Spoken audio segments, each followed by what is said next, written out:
I want to put a story out for everyone to hear. It's very important because they're blinding me and they're killing my father, threatening other family members. You need to know that the people that are running things today are God's fallen, the ones that God wants to punish. I went to a conference years ago on an invite.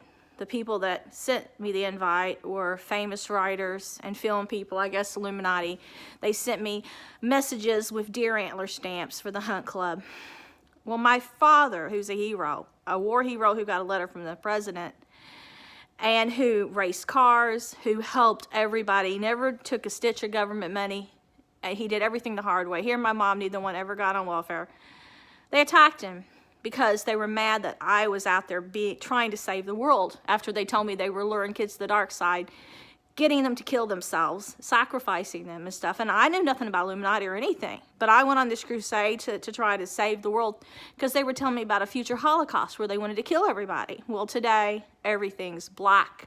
I'm seeing all kinds of black dots because they didn't like it that I was doing photography yesterday. Years ago, for some reason, John Saul put me in a book called Black Creek Crossing based on my land that was supposed to be haunted. Now, I thought he and his partner were nice, and when I asked later why they did that, his partner on the phone says, don't take it serious, it's just business. He did tell me, his partner, they were trying to get their foot in the door of Hollywood. Next thing I know, George Clooney and all these famous people start using my stuff, and I didn't know how they got it, and the only people that had it was John Saul and the pitching agent who I pitched my first work to. None of the things I pitched were, the first story I pitched, the only one I pitched to him, did not become a movie. But then the other things that I sent to the conference that John Saul seen became movies. And then John Saul later said Andy became his pitching agent after he saw that John liked my work. And then John and Michael, and then they started putting me in their books, my name and everything. Well, in one story, it was very disturbing. They put my dad's real name, my brother's real name, my dog Angel, my dad's cat Houdini, my parents' street number, address, the Black Creek in front of my house, called it Black Creek Crossing. Well, he said they put some kind of curse on me, which is crazy. They thought I was the chosen one. They thought I had a special gift. Later, the Star Wars people got involved with attacking me, and I started getting Star Wars messages. Well, Terry Brooks, who went on a cruise with me and John and my writers to the Panama Canal, did the Star Wars trilogy. And he was like a real asshole at the conference. I mean, he would just like, he said, you know, I had a very fertile mind. It was very active. And they wanted me to write stories because they thought that my mind couldn't be harnessed. And he said, I says, well, how do I slow it down? And he says, well, try Prozac. And if you read some of his stories, it's like, they seem like they're designed to lure kids to the dark side. Running with the Demon, all the troll movies, all this stuff. And then later, the people at the Stephen King site, who was a part of the best-selling publishing list, where all these writers were stealing from me and sharing it. Now, King's too talented, you would think, to steal from people. But when I went went to the publishing sites because I wanted to get published. That's the only place I went. I was an introverted writer. I wasn't even a partier. I wasn't popular, nothing. I didn't want to be popular. I just felt like I was on some quest, and I wanted to just help the world. And I had been such a loner in childhood. I wasn't competitive. While other kids were doing sports, I was writing. I was praying to God for answers of the universe, and God was always telling me things. And this group saw the things I was saying all came true. So they started doing things in the world to start this Armageddon based on stories I'd written. And the fools used everything I put in writing. But instead of acknowledging me and telling me, oh, sure, you've got this gift, they're killing me. They're envious of it. So they want to kill me, they said, and extract this gift and drink my blood, extract my life force for an offering to Satan because they said of this gift. Well, that's not bad enough. Because I went around and I was trying to tell the CIA and the FBI in my town who wouldn't help me, I went to the FBI here, they wouldn't help me, so I went to Virginia, tried to have a meeting with the FBI there. They could only talk to me on the phone and told them about this group. Then I called the CIA. Nobody'd help me. So then I thought these were terrorists without realizing they were making contacts all around the world to lead kids to the dark side, using Star Wars stuff like CIA. Then they started hacking my brain. They had a NASA scientist come and meet me and ask me the giant telescope. Then the next year asked me to come to a NASA meeting in Honolulu. I didn't know my brain was being hacked. Then they started putting hidden cameras in here after they crippled my dad with military weapons at bingo, broke his spine. While he was supposed to be getting better, they sent some strange man into the hospital. They said looked like CIA, had a fake badge and everything. He tried to lure me out of the hospital the day I got back from Kitty Hawk in Virginia to go to the FBI. He tried to drag me into the parking garage. I wouldn't go. He groped me. He said, if you don't come with me, your dad's not coming out of surgery. Well, while I'm trying to fight this guy off and my dad's fighting for his life and he's in surgery, somebody does something terrible to him. They give him a stroke and he comes out. He's got foot drop. He's paralyzed. He can no longer pee. He has to have a bag. They did this, they said later, because I had the gumption to try to save the world. And they put it in the story called Inglorious Bastards after they got an idea off one of my computers to kill Hitler. It was my idea to kill Hitler in a movie because I wanted to give the Jews some closure for the past. They put that in there, and these nut job, drug head, maniac killers took credit for my work and paid people to put hidden cameras in my house and record me nude because they said I was so modest. They said I was sweet and they wanted to make me evil. Beyond that, now they're trying to make the demons and devil infiltrate me by destroying my mind. They're making me blind. This is all a sacrifice to them. Their day will come and God will judge them. So they tell me today they want me to work for the government and have sex with men. I said, you're crazier than hell. And they said, well, they start threatening my dad, my brother that they put in John Saul's book. My dad has never gotten drunk that I've ever seen. My brother doesn't drink. They've never broke the law, but these bastards have. So today they're sending me Twilight things about a dad that's a drunk. Well, they made they made one of the people that they use from my family, John Saul's book, a drinker. Neither one of them are. These psychos dream up weird shit, being demented, pediophile, killer, rapist, thieving, horror writers, and film people. They make their fiction and shit they dream up with the devil and illuminati become reality in other people's lives, good people's lives, not bad people's lives. No one in my immediate family that I ever associate with has any criminal record at all. These people all do. I have been tortured 365 days of the year for 20 years. While my dad was laying in the hospital fighting for his life, and I was crying my eyes out knowing my dad will never walk again, wondering how am I going to be able to take care of him to keep him at home. But thank God he's doing the best he can to be self-sufficient. He does his housework, everything. You know, I just get his groceries and stuff like that. Thank God. But every time I try to leave Kentucky to try to get away from them, they go and attack him again with their soldiers. So they were mad that I bought a ticket to go overseas, and they gave him a heart attack. Another time, I bought a ticket to leave the state. They attacked his arm when he was out in public, paralyzed his arm. So now he's got one arm. And my dad is still stronger than all of them. So now they want me to have sex with politicians. They want me to work for fucking Washington, D.C. satanic government. And I said, hell no. Oh, we'll give you castles, keys. We want your power. We want your vision. What do you want? And I said to leave me the hell alone. And I've told them 20 years to leave me the hell alone. I have God. God gave me those visions they want. God is stronger than they are. And in the Bible, Jesus was warned never to associate with people like them. But I've been nice. Nobody else has been tortured in their bed 365 days of the year, watched their father suffer, and had their mother murdered because one fucking psychopath that I would kill if I could. But God's not revealing his true identity. The one that's behind all this, that took the credit for my work, said he's the one that did that to Mom. Experiment. And how dare they think that I'll ever serve them or like them. It's degrading enough. They still stalk me. They attack me every day. They tell me what I'm doing nude every day. Degradation. Because I'm stronger than they are, and I've God in me. They told me I had a mole back here on my shoulder I didn't know. Then they make fun of me if I'm gaining weight because they've attacked my organs. And then they make fun of me, they're making me blind. Well, I get something from someone called Jack Canfield. I get something from someone called John Saul. I get something from someone called George Clooney. And they all seem to be Illuminati. But the most threatening person says I'm in their brain, and they wanted to have me a slave so that they got all my energy. Then they wanted to kill me in a sacrifice where we'd be one and I'd be damned forever. I've still got the postings from the Random House John Saul site 20 years ago where they said they wanted to do it. They still say they want to do it.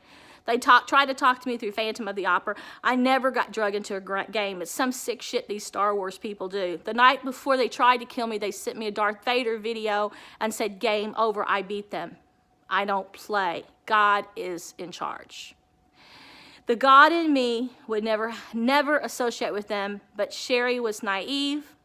My dream was to be a writer, and I got lured to that conference. Would you believe I've been tortured 365 days of the year for 20 years? Would you believe while my dad was laying in the hospital and my heart was breaking and I was sitting in the stairwell crying my eyes out, they drew cartoons of me? The days that he was out, I was at the hospital with him and his little gown was open and he was trying to, he was very modest. He didn't like to be seen, but he was out in the, out in the courtyard, and they watched everything. And then they drew cartoons of his gown open and him humiliated.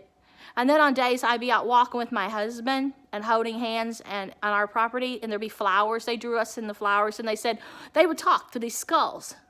One guy go there named John Saw, but I don't know if he was part of it. He said he wanted to help Obama get elected. He wanted to get in politics. He would go there and talk with them, and they would all plan how they were going to hang the people he would talk to, the skulls.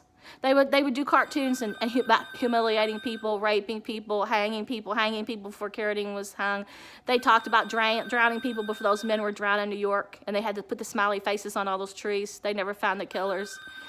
They didn't just talk about hanging people. They talked about using children, abusing them, had them all sitting in classrooms. They drew pictures of graves of the future victims they wanted to murder. You fools that served the dark side.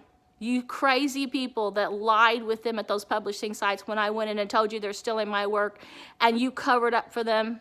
You crazy women that serve these men that now rape you, disfigure all you Hollywood women because they hate women, prostitute your kids. You just remember, you didn't have the courage to stand up to them, but I sure did. It's cost me all this grief that I should have never had to suffer because you cowards blindly accepted this group because they had gotten their clout through hacking computers around the world and stealing. For many years, I saw them doing it. I reported the first year they stole from me. And they told me they were going in and sending business to atheists and Satanists and stealing from all the Christians and sending orders to other companies.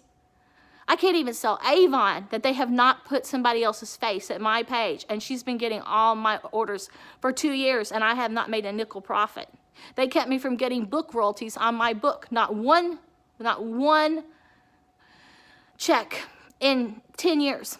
And not only that, they took the cover of my book and put part of it on a movie poster for a story they said that they created based on what they want to do to me. It's called The Last Exorcism.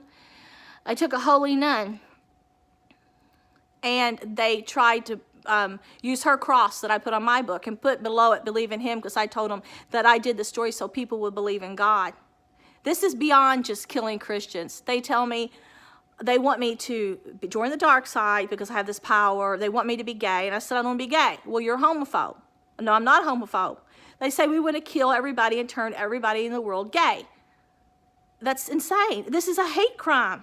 It's not just a hate crime because they robbed me, because they said I was beauty and innocence 20 years ago. They said, too powerful to resist.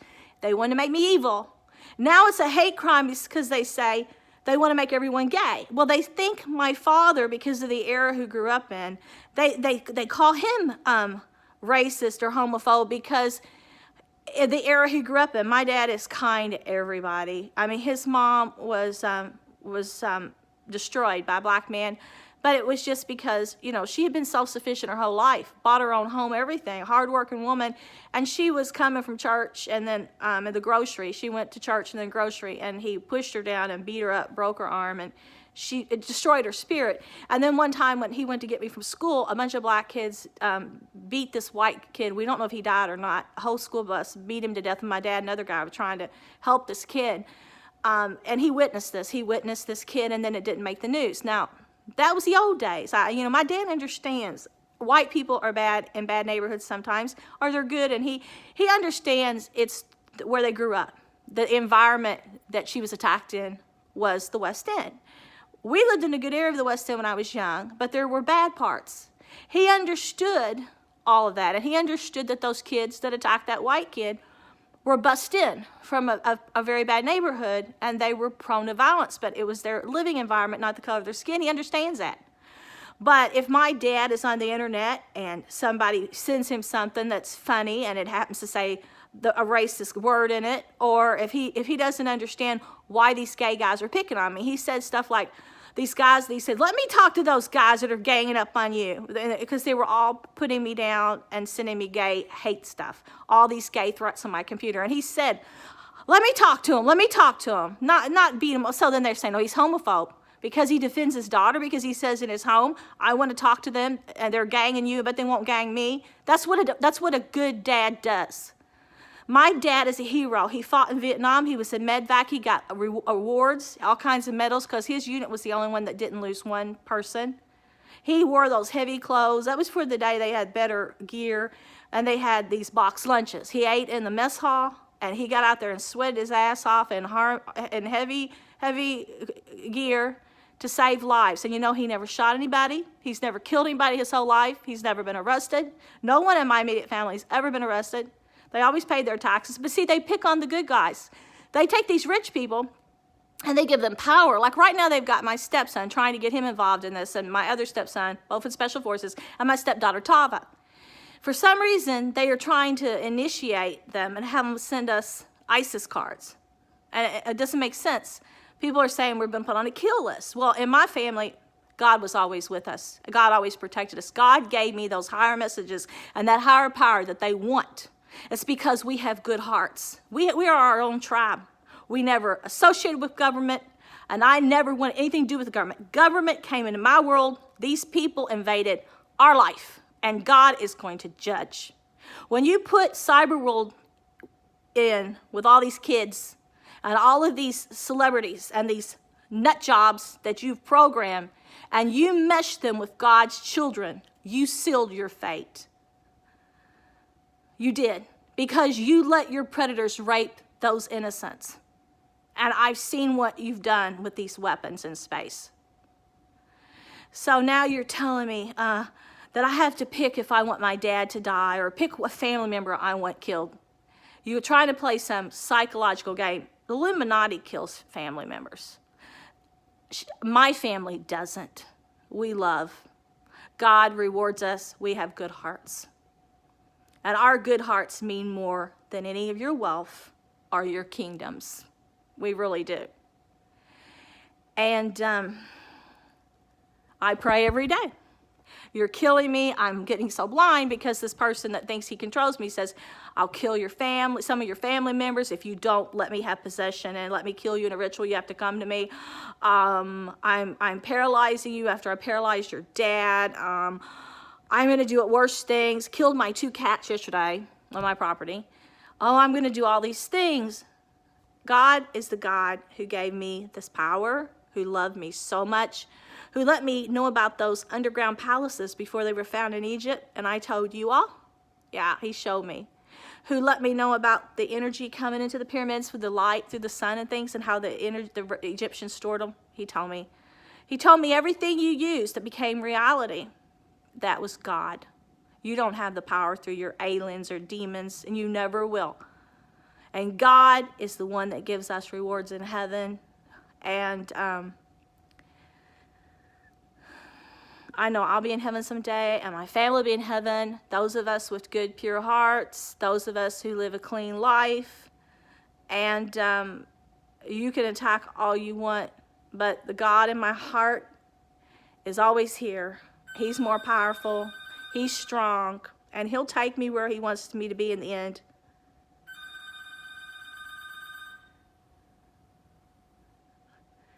And he'll make sure you suffer for all the grief you caused, and damn you for all the sacrifices and suffering.